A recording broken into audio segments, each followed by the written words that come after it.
नमस्कार दोस्तों, जय श्री कृष्णा। आज हम श्री कृष्णा लीला भाग 46 की कहानी को सुनेंगे।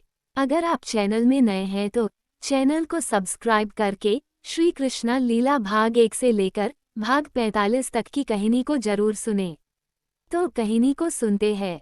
द्रौपदी स्वयंवर के बाद पांडव हस्तिनापुर वापस आते हैं। श्री कृष्ण और पांचाल का राजकुमार धृष्टद्युम्न महाराज धृतराष्ट्र से औपचारिक भेंट करते हैं और हस्तिनापुर राज्य में पांडवों को उनका हिस्सा देने की मांग करते हैं। धृतराष्ट्र शकुनी के धूर्ततापूर्ण परामर्श पर कुरुवंश के पूर्वजों के खंडहर हो चुके पुराने महल खांडवा वन और उससे लगा अनुपयोगी भूभाग पांडवों को देने की घोषणा कर देता है। खांडवप्रस्थ की बदहाली देखकर अर्जुन निराश होता है, किंतु श्रीकृष्ण देवशिल्पी विश्वकर्मा का आह्वान करते हैं। विश्वकर्मा बताते हैं कि पूर्वकाल में दानवों के राजशिल्पी मय दानव ने ही खांडवप्रस्थ को बनाया था। वे इस भूमि के चप्पे चप्पे से परिचित हैं। वह मेरे मित्र भी हैं। इसके बाद देवशिल्पी विश्वकर्मा दैत्यशिल्पी मय दानव को बुलाते हैं। मयदानव उन्हें खंडहर के तलघर में छिपी दैत्यवंश की अकूत संपदा ले जाता है। वो उन्हें पूर्वकाल के महाराजा सोम का स्वर्ण रथ भी दिखाता है। ये स्वर्ण रथ अपने सवार को किसी भी मनचाही स्थान पर ले जाने में समर्थ है। रथ पर अद्भुत प्रहार की क्षमता वाली कौमुक गदा भी रखी है, जिसे उठाने की क्षमता इस समय केवल भीम के पास है। मयदानव गांडीव धनुष भी दिखाता है, जिसे दैत्यराज वृषरवा ने भगवान शंकर को प्रसन्न कर वरदान में प्राप्त किया था। श्री कृष्ण अर्जुन से गांडीव धारण करने कहते हैं। मयदानव अर्जुन से अक्षय तर्कस भी लेने को कहता है और बताता है कि यह तर्कस अग्निदेव ने दिया था और इसके बाण कभी समाप्त नहीं होते। इसके बाद देवशिल्पी विश्वकर्मा और दैत्यशिल्पी मय मिलकर खांडवप्रस्थ का कायाकल्प करते हैं। रात्रि में श्रीकृष्ण और अर्जुन नवनिर्मित नगरी का अवलोकन करने निकलते हैं और इसकी भव्यता देखकर अत्यंत मुदित होते हैं। शुभ मुहूर्त पर युधिष्ठिर इंद्रप्रस्थ का राजसिंहासन संभालते हैं।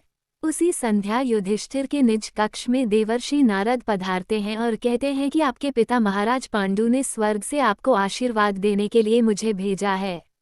नारद जी यह भी कहते हैं कि स्वर्ग में महाराज पांडु ने कहा था कि मैं अपने पुत्रों द्वारा नई राजधानी बनाए जाने से प्रसन्न हूँ, किंतु मैं अपने जीवन में राजसूय यज्ञ नहीं कर सका और यही कसक मेरे मन में स्वर्ग में आने के बावजूद बनी हुई है।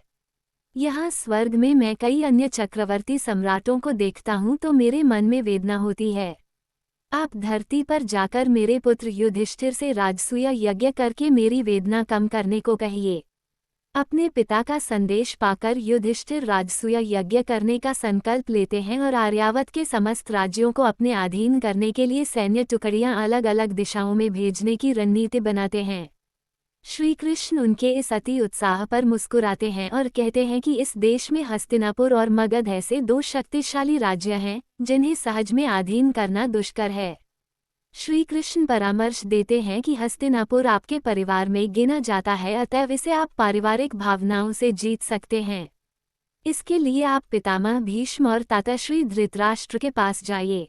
उनसे राजसूय यज्ञ करने की आज्ञा और आशीर्वाद मांगिए। वह आपको ये प्रदान करेंगे। बस हस्तिनापुर आपका हो गया। भीम श्री कृष्ण से मगधराज जरासंध पर विजय का तरीका पूछते हैं। श्री कृष्ण बताते हैं कि जरासंध मारना सरल नहीं है। उसे भगवान शिव से अनेक दिव्य शक्तियां प्राप्त हैं और उसने अपने भुजबल से आर्यावत के 86 राजाओं को बंदी बना रखा है। यदि आपने जरासंध पर जीत प्राप्त कर ली तो उसके बंदी 86 राजा स्वतः ही आपके अधीन हो जाएंगे। किंतु अभी इंद्रप्रस्थ के पास इतनी बड़ी सेना नहीं है कि मगध पर आक्रमण करके उसे हराया जा सके। श्री कृष्ण इस समस्या का उपाय बताते हैं कि भीम जरासंध को मल्लयुद्ध के लिए ललकारे और उसके शरीर को 2 भागों में चीरकर अलग अलग फेंक दे।